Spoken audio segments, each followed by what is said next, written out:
पुराणों के अनुसार श्री विष्णु जी ने कुछ समय के लिए स्वामी पुष्करणी नामक सरोवर के किनारे निवास किया था। यह सरोवर तिरुमला के पास स्थित है। तिरुमाला तिरुपति के चारों ओर स्थित पहाड़ियाँ शेषनाग के 7 फनों के आधार पर बनी सप्तगिरी कहलाती हैं। वैकुंठ एकादशी के अवसर पर लोग तिरुपति वेंकटेश्वर मंदिर पर प्रभु के दर्शन के लिए आते हैं, जहां पर साक्षात बालाजी विराजमान है। यहाँ आने के पश्चात भक्तों को जन्म मरण के बंधन से मुक्ति मिलती है और उनके सारे पाप धुल जाते हैं। श्री वेंकटेश्वर का प्राचीन मंदिर तिरुपति पहाड़ की 7वीं चोटी वेंकटचला पर स्थित है। यह श्री स्वामी पुष्करणी के दक्षिणी किनारे पर स्थित है। श्री वेंकट पहाड़ी का स्वामी होने के कारण ही इन्हें वेंकटेश्वर कहा जाने लगा। इन्हें 7 पहाड़ों का भगवान भी कहा जाता है। मंदिर के गर्भगृह में भगवान वेंकटेश्वर साक्षात विराजमान है। जिस किसी ने भी भारत के आंध्र प्रदेश में स्थित तिरुपति बालाजी धाम के देवता भगवान श्री बालाजी वेंकटेश्वर स्वामी के बारे में जाना, वह भगवान की लीला के सामने नतमस्तक हो गया, क्योंकि इस तिरुपति मंदिर के देवता भगवान विष्णु की पृथ्वी पर आने की लीला बड़ी अद्भुत है और सभी को आश्चर्यचकित करने वाली है। यह बड़ी कौतूहल भरी कथा है। मन में यह प्रश्न उठता है कि वह कौन से कारण थे जिसकी वजह से भगवान विष्णु को वैकुंठ लोक से पृथ्वी लोक में निवास करने के लिए आना पड़ा। इस संबंध में भगवान विष्णु जी की लक्ष्मी जी से विवाद होने की कहानी बहुत प्रचलित है। कहा जाता है कि किसी बात पर भगवान विष्णु और माता लक्ष्मी जी में असहमति हो गई और लक्ष्मी जी उनसे रूठकर धरती पर आ गईं और भगवान विष्णु भी उनके पीछे पीछे पृथ्वी पर आ गए। ऐसा कहा जाता है कि तभी से भगवान विष्णु भगवान वेंकटेश्वर स्वामी के स्वरूप में भारत के आंध्र प्रदेश क्षेत्र के चित्तूर जिले के ऊंची पहाड़ियों पर निवास कर रहे हैं। भगवान विष्णु से लक्ष्मी जी क्यों और किस बात पर रूठी और क्यों पृथ्वी लोक चली आई, आइए जानते हैं यह पूरी पौराणिक अद्भुत कथा क्या है। भगवान विष्णु के धरती पर बसने की कथा। कहा जाता है कि एक बार महर्षि भृगु भगवान विष्णु के धैर्य की परीक्षा लेना चाहते थे। इसी प्रयोजन से महर्षि भृगु एक बार भगवान विष्णु के निवास स्थान वैकुंठ धाम में पधारे। उस समय भगवान विष्णु जी के शयन का समय था। भगवान विष्णु क्षीर सागर में शेषनाग पर निद्रा अवस्था में थे। तभी महर्षि भृगु ने वैकुंठ धाम में प्रवेश किया। महर्षि भृगु भगवान विष्णु की गहरी निद्रा को तोड़कर उन्हें क्रोधित करना चाहते थे, ताकि भगवान अपना धैर्य खो दें और वे इस धैर्य की परीक्षा में पराजित हो जाएं। भगवान विष्णु को नाराज करने के उद्देश्य से महर्षि भृगु ने भगवान विष्णु के आसन शेषनाग पर अपने पांव से तेज प्रहार किया, जिसके कारण गहरी निद्रा में सो रहे भगवान विष्णु की निद्रा भंग हो गई। वहां बैठी लक्ष्मी जी यह सारा दृश्य देख रही थीं। उन्हें महर्षि भृगु का यह स्वभाव अच्छा नहीं लगा। उन्होंने उसी समय भगवान विष्णु से कहा कि वे महर्षि भृगु को इस उदंडता के लिए घोर दंड दें, ताकि महर्षि भृगु को अपने इस कृत्य की सजा मिल सके। लेकिन महर्षि भृगु द्वारा शेषनाग को आघात पहुंचाए जाने और अपनी गहरी नींद टूट जाने के बाद भी भगवान विष्णु ने महर्षि भृगु से प्रेम पूर्वक कहा कि हे मुनिवर, आपका हमारे वैकुंठ धाम में स्वागत है। आइए बैठिए हमारे वैकुंठ धाम में, मैं आपकी सेवा में हर पल तत्पर हूँ। लक्ष्मी जी ने जब देखा कि भगवान विष्णु महर्षि भृगु को दंड देने के बजाय उनका सत्कार कर रहे हैं, तो उनके हृदय को बड़ा आघात पहुंचा। लक्ष्मी जी के मन के अनुसार महर्षि भृगु को दंड न मिलने पर वे विष्णु जी से रूठकर वे पृथ्वी लोक चली गईं। इसके कारण भगवान विष्णु बहुत चिंतित हो गए। फिर उन्होंने अपनी दिव्य दृष्टि से देखा तो पता चला कि लक्ष्मी जी पृथ्वी लोक में पद्मावती के रूप में अवतरित हो गई हैं। भगवान विष्णु ने विचार किया कि अब उन्हें भी पृथ्वी लोक जानना चाहिए और अपनी प्रिया लक्ष्मी को मनाना चाहिए। यह सोचकर भगवान विष्णु भी पृथ्वी लोक पर पहुंच गए। लक्ष्मी जी ने जब भगवान विष्णु को पृथ्वी लोक में देखा तो उनका अद्भुत प्रेम देखकर वे अति प्रसन्न हो गईं। अब उनके हृदय में भगवान विष्णु के प्रति तनिक भी क्रोध नहीं था। अब भगवान विष्णु ने और लक्ष्मी जी ने पृथ्वी वासियों के हित में पृथ्वी पर ही भगवान श्री वेंकटेश्वर तिरुपति बालाजी के रूप में दक्षिण की तिरुमला की पहाड़ियों पर निवास करने का मन बना लिया और इसी पहाड़ी पर बस गए।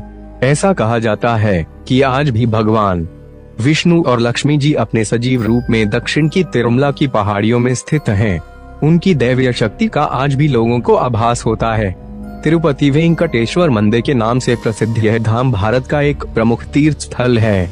भगवान विष्णु का यह धाम समुद्र तल से 32,000 फीट ऊंचाई पर स्थित है। पौराणिक ग्रंथों में तिरुपति बालाजी के इस मंदिर का त्रिवेंद्रम नाम से उल्लेख किया गया है।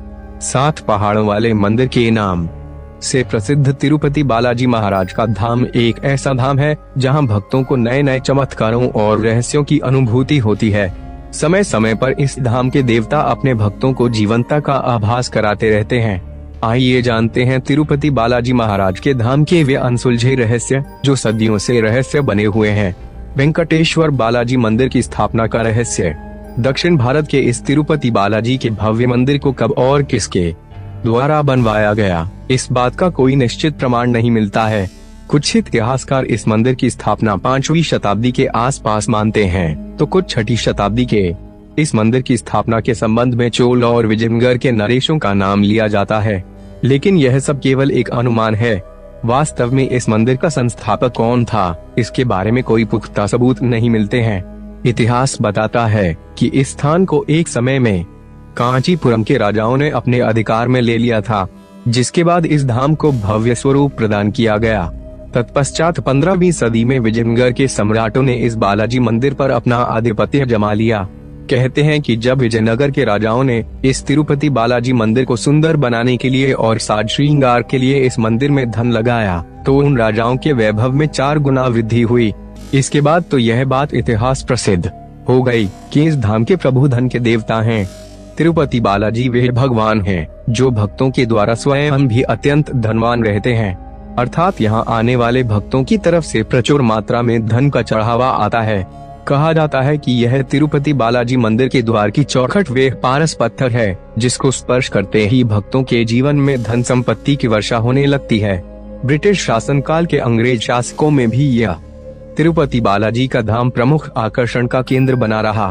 ब्रिटिश शासन ने तिरुपति बालाजी मंदिर की देखभाल और देखरेख स्थानीय मठ के महंत को सौंप दिया था। वर्ष 1933 में इस भव्य मंदिर के देखभाल का जिम्मा स्वयं मद्रास सरकार ने ले लिया था। उसी समय से राज्य सरकार तिरुपति बालाजी मंदिर की देखरेख कर रही है। तिरुपति वेंकटेश्वर मंदिर की मूर्ति का रहस्य।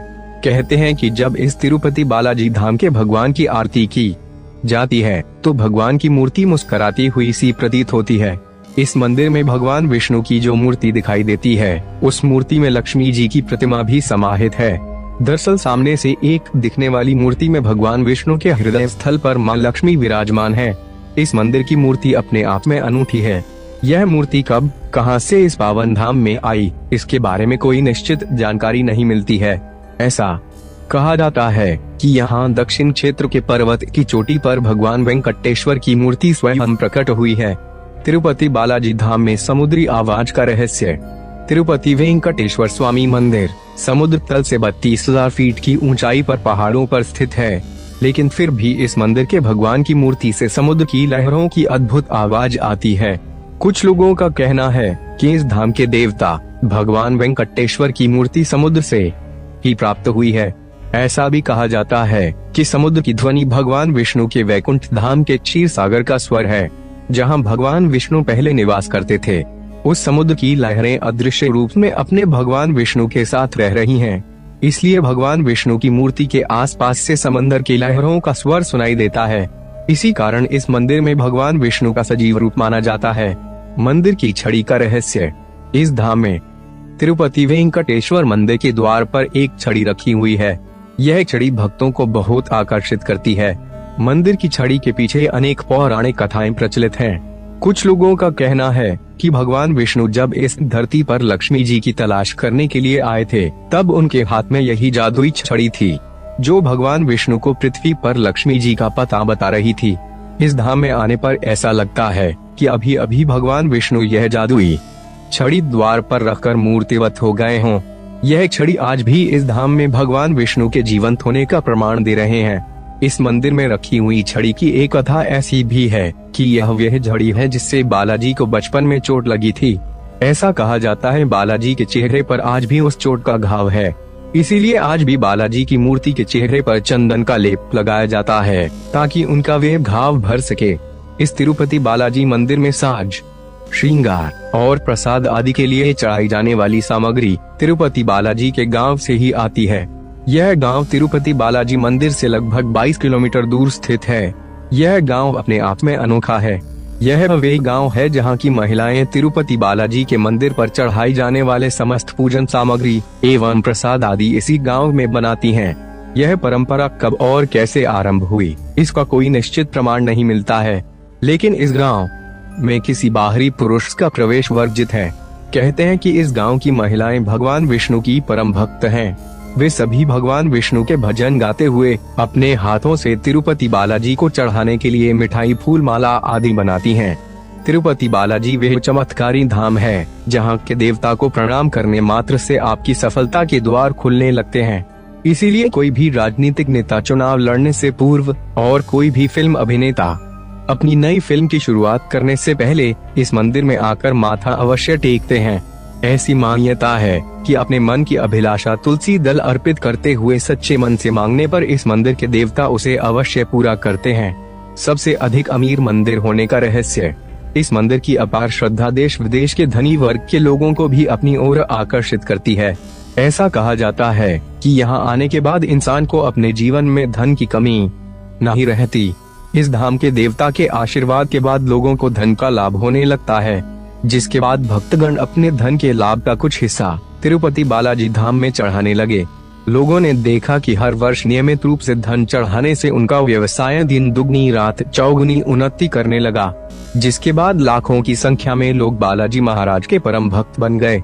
जिस प्रकार लोग अपनी कुल आय का एक भाग अपने घर परिवार के सबसे बड़े व्यक्ति को देते हैं, उसी प्रकार लोग अपनी इनकम का एक हिस्सा तिरुपति महाराज के चरणों में चढ़ाने लगे। इस प्रकार भक्तों के द्वारा दिया गया धन मंदिर में बढ़ने लगा और दूसरी तरफ उनके घरों में भी। दोस्तों, यदि यह जानकारी आपको अच्छी लगी हो तो हमारे